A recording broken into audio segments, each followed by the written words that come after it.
Hi guys, this is CK at CK Education, and today I want to share a story with you about a student named Michelle.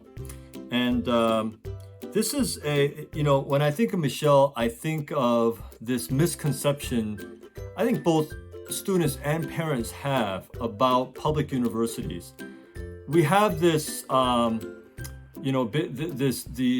U.S. News and World Report. They come out with the college rankings every year, and usually Princeton or Harvard is number one, and we get these rankings, and everybody makes. I don't want to say everybody. A lot of parents and students make a big deal about these rankings, but I've said many hundreds of times to students and parents that they're really not that meaningful. I mean, what does it measure?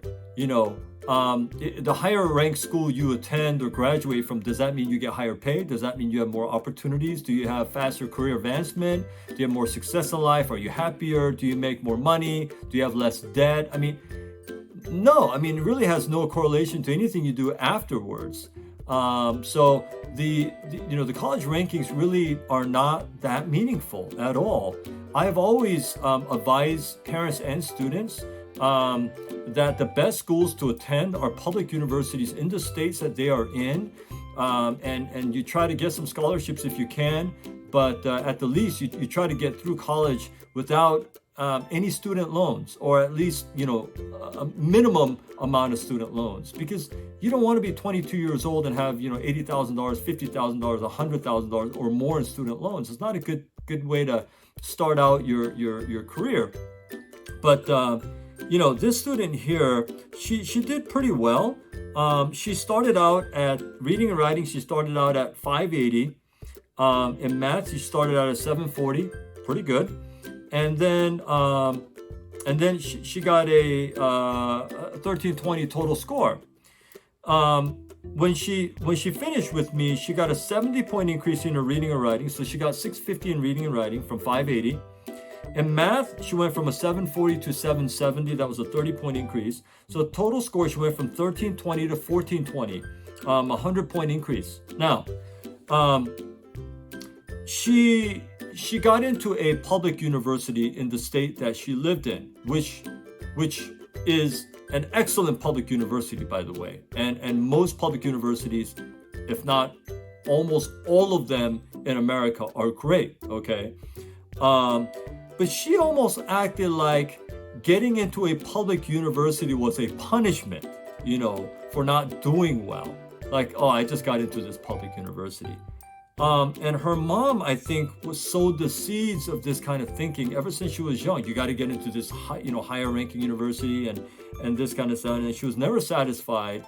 And I've seen a lot of students and parents like this, but I could tell you the end story, how this story ends, okay? So they go through, and some of them have even gone to, public universities, and then they did very, very well, and they transferred to like Ivy League schools and, very, very high-ranking colleges. And then they graduate, and then what happens? Well, and then nothing happens. It's just the same. They're looking for jobs like everybody else. They're in the same interviews as everyone else. They're getting paid the same as everyone else. They're looking for advancements like everybody else, and they work hard like everybody else. I mean, it's like there's a reset after you get into your career, and people don't understand this sometimes. And so, but I'm here to tell you.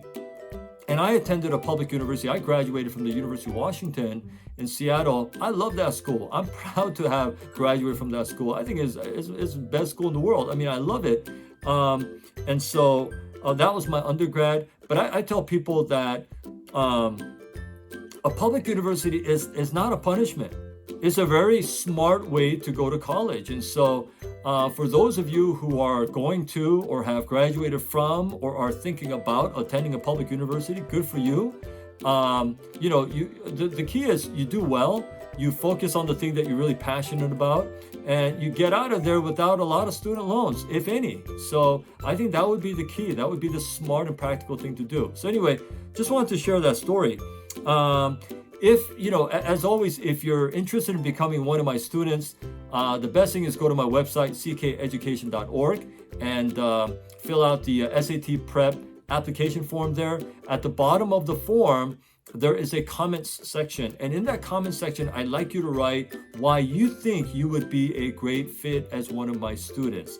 And I will read that, and I will get back to you personally. As I've said almost in every video, I cannot take every student, so it's not a guarantee that when you fill that out that I will take you as a student. My schedule just doesn't allow that, so I apologize for that in advance. But I will do my very best to accommodate you, especially if I think that you'd be a great fit. So anyway, just that's the best thing to do. And so until my next video, I hope you stay well.